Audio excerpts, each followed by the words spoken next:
Hello friends, welcome to my channel sweet and sour love stories. Call me daddy का ये 12th और आखिरी part है।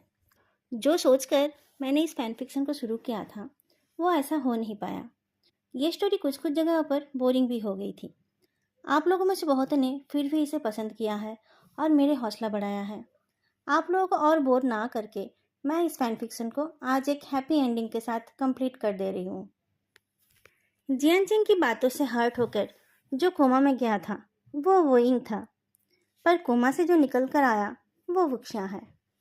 वुक्शिया को अब ना तो उसके पिछले जन्म की बातें याद है और ना ही बीच वाले इतने दिनों की।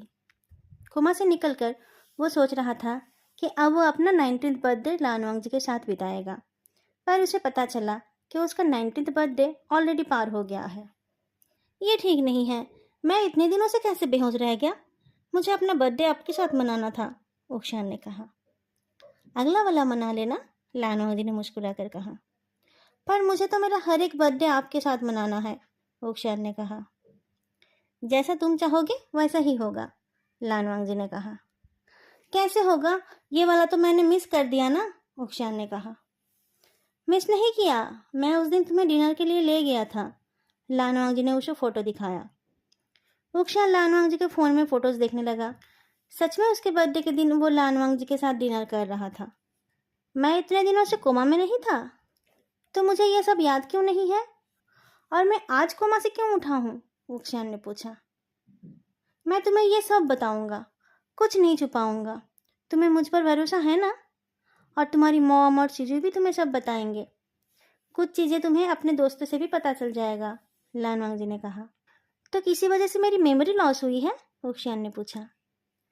तुम्हें याद नहीं है, पर मुझे तो तुम्हारा बर्थडे याद है ना। उस दिन मैंने तुम्हें कुछ गिफ्ट भी किया था, इन फोटोज में देखो, लानवांग जी ने कहा। फोटो में वुक्शिया प्राउडली अपनी रिंग दिखा रहा है। तो वांग जी ने उसे रिंग पहनाया था। कहाँ है वो रिंग, वुक्शिया ने अपने खाली हाथ को देखते हुए पूछा। ट्रीटमेंट के लिए इसे उतार कर रखना पड़ा था, लानवांग जी ने रिंग निकालते हुए कहा। तुम परमिशन दो तो मैं दोबारा तुम्हें यह पहना सकता हूँ। क्या आपने मुझे प्रपोज किया था, वुक्शिया ने पूछा। उम्र क्या है तुम्हारी, लानवांग जी ने अपना हाथ दिखाया। ये बस कपल रिंग्स है। ये मैंने आपको पहनाया था, वुक्शिया ने वांग जी के हाथ की रिंग को छूकर पूछा। लानवांग जी अपनी रिंग उतार कर वुक्शिया के हाथ में देता है। फिर से पहनाना चाहते हो? वुक्शिया के चेहरे पर एक बड़ी सी मुस्कान आई। उसने लानवांग जी को रिंग पहना दी। उसकी मुस्कान को देखते हुए लानवांग जी को याद आया कि उसने इस लड़के को इससे पहले कभी भी इतना खुश नहीं देखा था। उसकी उंगली में रिंग डालकर उसने उसके मुस्कुराते हुए होंठों पर किस किया। वुक्शिया का चेहरा और ज्यादा चमक उठा। इन्वेस्टिगेशन कैसे किया गया और कैसे उस डबल मर्डर केस को सॉल्व किया गया, उसकी डिटेल्स हमारी स्टोरी में इंपॉर्टेंट नहीं है। असली क्रिमिनल को पता ही नहीं था कि इतने सालों बाद इस पर इन्वेस्टिगेशन होगी। वो पकड़ा गया। पता चला कि जिन फैमिली के प्रॉपर्टी के सही हकदार को हटाना ही उन लोगों का मकसद था। एक्सीडेंट प्री प्लान्ड था, पर वहाँ उस वक्त वोइंग भी रहेगा और वो अपनी जान जोखिम में डालकर जिनजुक्शिया को बचाने जाएगा, ये उन लोगों ने नहीं सोचा था। वो लोग जिनजुक्शियान को अपनी पूरी फैमिली के साथ मार देना चाहते थे, पर वोइंग ने जियांग यानली को और जिनलिंग को बचा लिया और जिनजुक्शियान को बचाने गया। उनका प्लान फेल होने वाला है देखकर उन लोगों ने पानी के अंदर ही बाकी के काम को खत्म किया। उनको लगा कि पुलिस को लगेगा कि वोइंग ने जियांग यानली को बचाया और जिनजुक्शियान को मरने के लिए छोड़कर भाग गया, सारा ब्लेम उसके ऊपर ही आएगा। पर जियांग यानली शौक से पागल हो गई थी। वो ये किसी को नहीं बता पाई कि उसको और उसके बेटे को वोइंग ने बचाया था। पुलिस ने यह मान लिया था कि वोइंग पानी में बह गया था। कोर्ट के प्रोसीड्योर में टाइम लगता है और असली गुनहगारों को पकड़ने के बाद पुलिस अपना काम प्रोसीड्योर के हिसाब से ही करेगी। वोइंग के कातिलों को सजा मिलेगी, ये जानकर लानवांग जी थोड़ा रिलीव्ड हुआ। जियान सिंह को पता है कि उसने जो गलती की है वो माफ़ी के लायक नहीं है। उसने अपने उस भाई पर शक किया जिसने उसकी फैमिली की खुशी के लिए अपनी जान की भी परवाह नहीं की। वोइंग से वो प्यार तो बहुत करता था, पर वो उससे थोड़ा जेलस भी था। उसकी दीदी उससे ज़्यादा वोइंग से प्यार करती थी। उसके डैड भी वोइंग को कभी डांटते नहीं थे और वो पढ़ाई और आर्ट में भी उससे बहुत आगे रहता था। जब बच्चा करने की बारी आई तब भी वोइंग उससे आगे चला गया। उसने बस एक बार अपना सीमेन दिया और बच्चे का बाप बन गया। वो तो कितने दिनों से अपनी वाइफ को प्रेग्नेंट बनाने की कोशिश किए जा रहा था। वोइंग उस हादसे में गायब हो गया था। उसकी बॉडी भी नहीं मिली और उसके मरने के बाद वेनचिंग ने कहा कि वो प्रेग्नेंट है और साथ में वो ये भी बताने लगी कि उसने सपने में वोइंग को देखा था। जियानचिंग वोइंग से बहुत नाराज था क्योंकि वो गायब हो गया था, पर अपनी वाइफ के मुंह से उसका नाम सुनना उसे अच्छा नहीं लग रहा था। अगर वोइंग किसी के सपने में आ रहा था तो वो लानवांगजी या जियानचिंग क्यों नहीं था? वो वेनचिंग के सपने में ही क्यों आया था? और फिर जब वेनचिंग ने बच्चे का जन्म दिया, ठीक 9 महीने पहले वोइंग 3 दिन के लिए उनके शहर आया था। वेनचिंग उसी टाइम प्रेग्नेंट हो गई। जो काम जियानचिंग 3 सालों में नहीं कर पाया था, वोइंग ने वो काम 3 दिन में कर दिया था। जियानचिंग गुस्से से पागल हो गया था। उसे वेनचिंग की दिखाई डीएनए रिपोर्ट पर भी भरोसा नहीं हुआ। बच्चे का चेहरा देखकर वो श्योर था कि उस बच्चे का बाप उसका बड़ा भाई है। उसने खुद से भी दोबारा डीएनए टेस्ट नहीं कराया। अपनी गलतफहमी की वजह से उसने अपने साथ साथ वेनचिंग और रुक्शिया की जिंदगी को भी खराब किया। अब जब उसे यह समझ आया, तब उसका बेटा बड़ा हो गया है। उसने अपनी खुशी खुद ढूंढ ली है। वेनचिंग से माफ़ी मिलना भी आसान नहीं है, पर जियानचिंग कोशिश करता रहेगा। वेनचिंग को वापस पाने की उम्मीद तो उसे नहीं है। बस एक बार उससे माफ़ी मिल जाए, यही उसके लिए काफ़ी है। लानवांगजी बहुत बिजी है। अपने बॉयफ्रेंड रुक्शिया के लिए और अपने हस्बैंड वेइंग के लिए उसने बहुत छुट्टी ले ली थी, इसलिए अब वो छुट्टी नहीं ले रहा है। वीकेंड्स पर भी उसे लेक्चर्स के लिए इधर उधर जाना पड़ रहा है। रुक्शिया के साथ उसके पास फ़ोन पर ही बात हो रही है। रुक्शिया की यूनिवर्सिटी में एग्ज़ाम भी था, इसलिए वो भी सीसीटी नहीं आ पाया था। आज सीसीटी के एयरपोर्ट से निकलते टाइम उसे सिजुई दिख गया। वो भी अपना एग्ज़ाम ख़त्म करके घर आया है। सिजुई, रुक्शिया ने आवाज़ लगाया। डैडी, सिजुई दौड़कर उसकी तरफ आने लगा। जब वो पास आ गया तब रुक्शिया ने कहा, ऐसे सबके सामने डैडी मत बोलो, लोग इसका कुछ गलत मतलब निकालेंगे। तो कब डैडी बोलूं? सिजुई ने पूछा। मुझे लगा था कि तुम्हें मुझसे डैडी सुनना अच्छा लगता है। तुम मेरे डैड के बॉयफ्रेंड जो हो। जब हम घर में होंगे तब मुझे डैडी बोलना, बाहर मुझे मेरे नाम से ही बुलाना, रुक्शिया ने कहा। रुक्शिया, तुम बिल्कुल पागल हो, सिजुई ने हंसकर कहा। मैं पागल हूँ? रुक्शिया ने आंखें घुमाकर कहा। हाँ, सिजुई ने कहा, पर तुम जैसे भी हो मुझे और मेरे डैड को बहुत पसंद हो। रुक्शिया ये बात सुनकर शर्मा गया। उसने कहा, मुझे पता है, अब जल्दी से घर चलो। हाँ हाँ चलो चलो, सिजुई ने कहा। घर और घर का मालिक दोनों तुम्हारा इंतजार कर रहे होंगे। रुक्शिया ने सिजुई के साथ मिलकर आज साथ घर आने का प्लान बनाया था। दोनों ने लानवांगजी को नहीं बताया कि वो दोनों आज घर आने वाले हैं। वो दोनों उसे सरप्राइज देना चाहते थे। ऑफिस से घर आकर लानवांगजी चौंक गया। आज तो उसके घर में बिन मौसम बारिश हो गई है। सिजुई टेबल सेट कर रहा था और टेबल पर बहुत सारी डिशेस थी। डैड आप आ गए? सिजुई ने कहा। तुम कब आए और इतना सारा खाना किस लिए? लानवांगजी ने पूछा। आज हमारी फिस्ट है, सिजुई ने जवाब दिया। वो किस खुशी में? लानवांगजी ने पूछा। आज बहुत दिनों बाद हम साथ में खाना खाएंगे, इसलिए, सिजुई ने कहा। ये तो अच्छी बात है, लानवांगजी गहरी सांस छोड़ते हुए बोलता है। आप खुश नहीं हो? सिजुई ने पूछा। खुश हूँ, लानवांगजी ने कहा। मैं जल्दी से फ्रेश होकर आता हूँ। क्या आप किसी को मिस कर रहे हो? सिजुई ने पूछा। तुम अभी रहोगे ना? रुक्शिया भी शायद 1-2 दिन में आ जाएगा, लानवांगजी ने कहा। क्या आपने मुझे मिस किया? रुक्शिया हाथ में एक और डिश लेकर किचन से निकल आया। लानवांगजी के थके हुए चेहरे पर आखिरकार चमक आ ही गया। सिजुई उसके चेहरे को देखता ही रह गया। उसे तो पता ही नहीं था कि मुस्कुराते हुए उसके डैड इतने अच्छे लगेंगे। तीनों बातें करते हुए खाना खाने लगे। पहले भी बहुत बार तीनों ने एक साथ बैठकर डिनर किया है, पर उस टाइम की बात अलग थी। आज उनको लग रहा है जैसे कि उनकी फैमिली पूरी हो गई हो। लानवांगजी ने सिजुई से पूछा, क्या तुम किसी से डेट कर रहे हो? अभी तक नहीं डैड, सिजुई ने जवाब दिया। रुक्शिया के फ़ोन में रिंग होने लगा तो उसने कॉल को साइलेंट कर दिया। कोई मिले तो बताना, लानवांगजी ने रुक्शिया के फ़ोन की तरफ देखते हुए कहा। ज़रूर डैड, सिजुई ने कहा। और तुम्हारे दोनों दोस्त कैसे हैं? लानवांगजी ने पूछा। मेरे दोस्त? रुक्शिया ने लानवांगजी की तरफ देखा। दोनों मस्त है। नेक्स्ट टाइम जब मैं जाऊंगा तब सबको लेकर कहीं घूम आऊँगा। पिछली बार तो कोई ठीक से एंजॉय नहीं कर पाया, लानवांगजी ने कहा। हाँ, ये ठीक रहेगा, उक्षिया ने मुस्कुरा कर कहा। सिजुई, तुम भी चलना। उक्षिया के फ़ोन में फिर से रिंग होने लगा तो उसने फिर से कॉल को साइलेंट कर दिया। लानवांगजी को इस बार कॉलर का नाम दिख गया। फिर भी उसने पूछा, किसका कॉल था? देखो, शायद कोई ज़रूरी बात होगी। मैं बाद में बात कर लूँगा, उक्षियान ने कहा। लानवांगजी ने कुछ और नहीं कहा। खाना खाने के बाद उक्षिया और सिजुई किचन साफ करने लगे और लानवांगजी अपने रूम में चला गया। इतने दिनों बाद उक्षिया घर आया है। पिछली बार जब वो आया था तब तो वो वोइंग था। उस हिसाब से देखा जाए तो आज पहली बार उक्षिया उसके साथ रहने आया है। लानवांगजी का रूम हमेशा साफ सुथरा रहता है। उसने उसे और ठीक कर लिया। उसे पता होता तो वो उक्षिया के लिए फूल खरीद कर लाता। फूल नहीं है तो खुशबूदार रूम फ्रेशनर ही सही।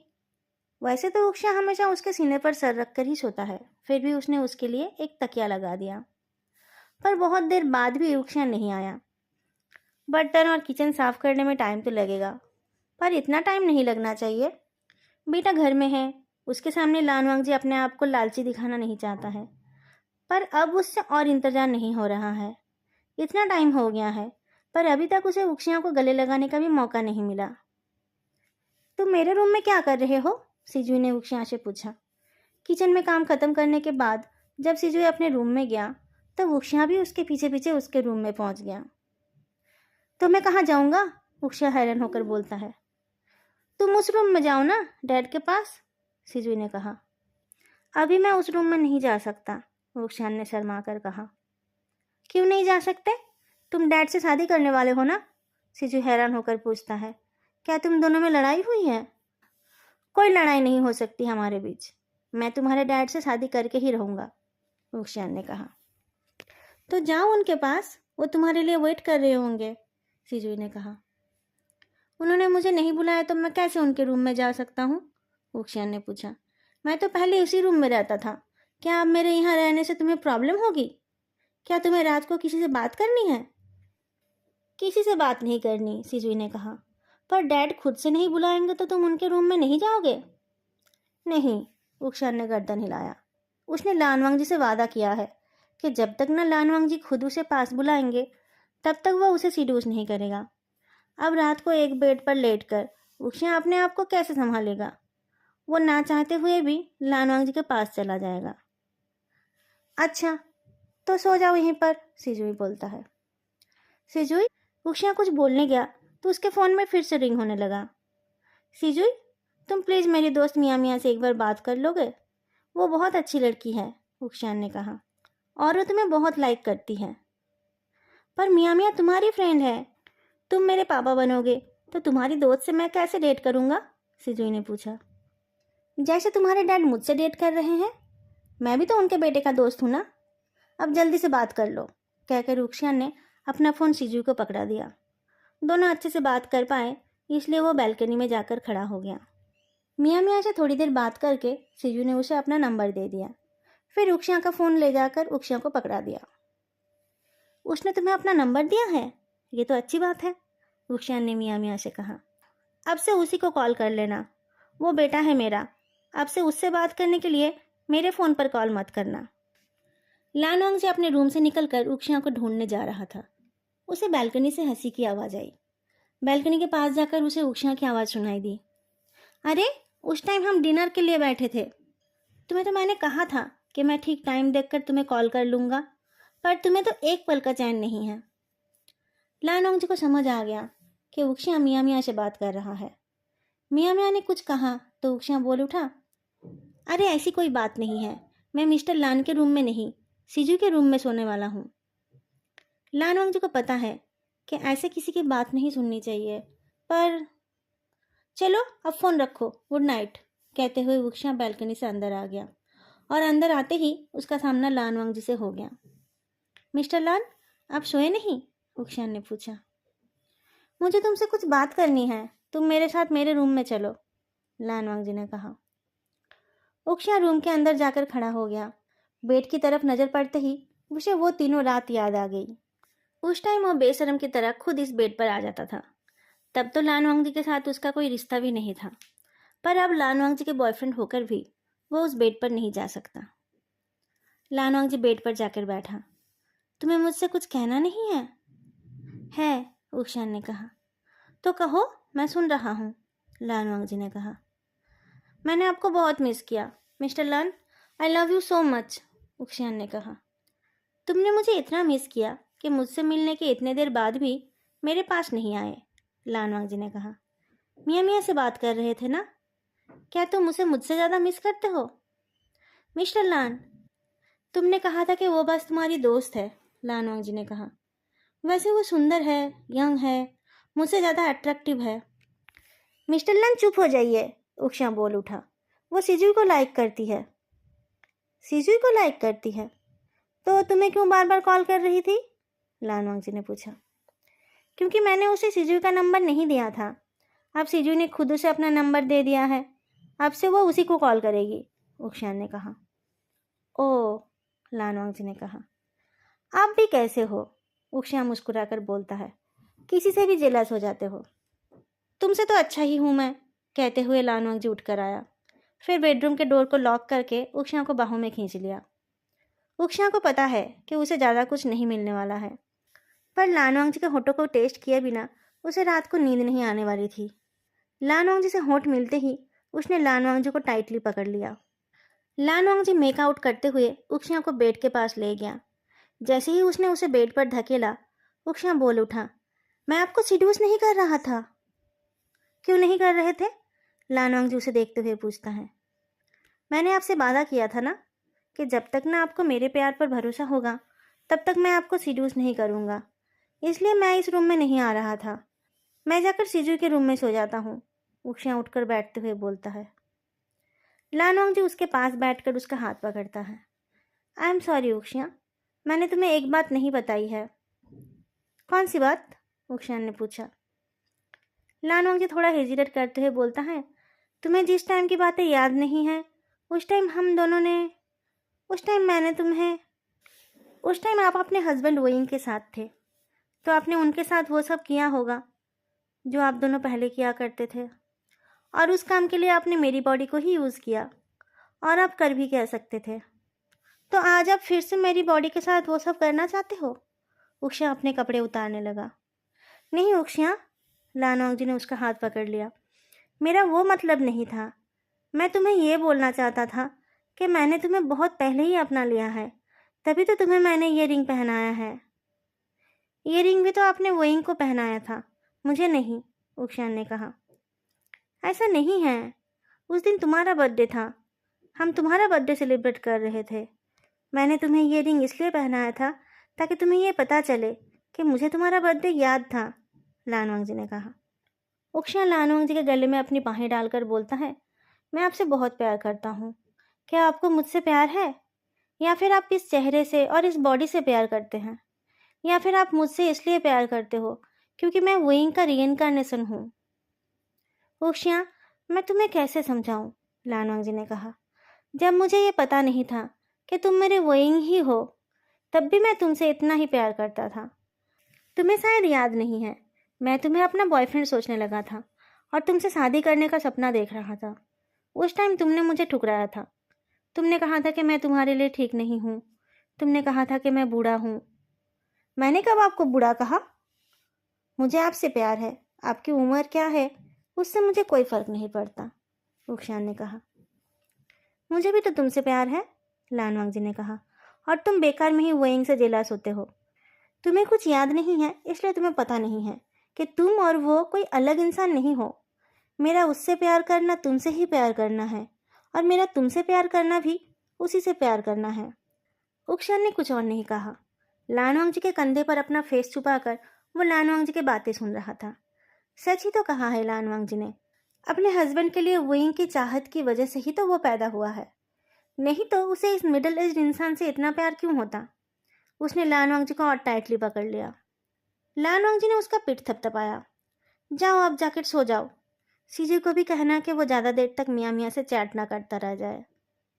लान वांगजी ने उसे छोड़ दिया तो उक्षान ने अपना फ़ोन निकाल लिया। फिर उसने सीजे को मैसेज किया। तुम अभी तक मियाँ मियाँ से चैट कर रहे हो? जल्दी फ़ोन रख कर सो जाओ। Good night. सीजू का रिप्लाई आने में टाइम नहीं लगा। बहुत सारी इमोजीज के साथ उसने लिखा, ओहो, good night and all the best.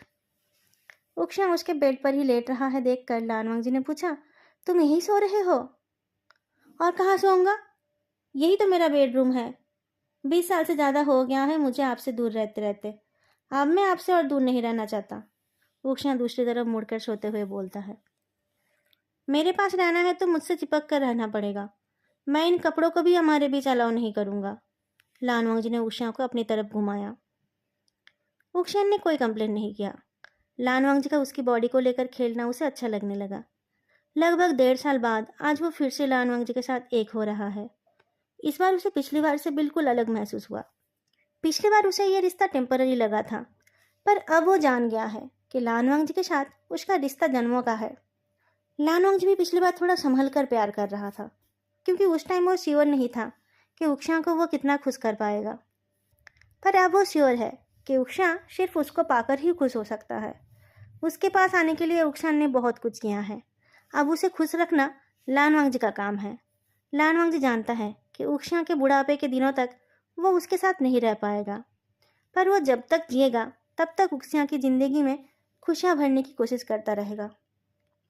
उधर शिजू मियाँ मियाँ को बोल रहा था, अगर उक्षांग ने तुम्हें मेरे लिए चुना है तो मैं इस रिश्ते को एक चांस जरूर दूंगा। उक्षांग तुमसे बहुत प्यार करता है ना? मियाँ मियाँ ने पूछा। उसे कुछ याद नहीं है, पर एक्चुअल में वो मेरा सगा बाप है। वो मेरे लिए जो भी करेगा सही करेगा, सिजू ने टाइप किया। वो कह रहा था कि वो तुम्हारे रूम में ही सोएगा। क्या वो सो गया है? मियाँ मियाँ ने पूछा। वो यहाँ नहीं है, अभी वो वहाँ है जहाँ उसे होना चाहिए, मेरे डैड के बाहों में, सिजू ने जवाब दिया। दोस्तों, कॉल मी डैडी नाम की ये फैन फिक्सन यहीं पर ख़त्म होती है। मैंने अपनी तरफ से पूरी कोशिश की है, पर आप लोगों को ये कैसी लगी ये तो आप लोग ही बता सकते हैं। आप लोगों से प्यार मिले तो आगे मैं और भी फैन फिक्सन सुनाती रहूँगी। आज के लिए इतना ही, फिर मिलेंगे अगले वीडियो में। तब तक के लिए बाय।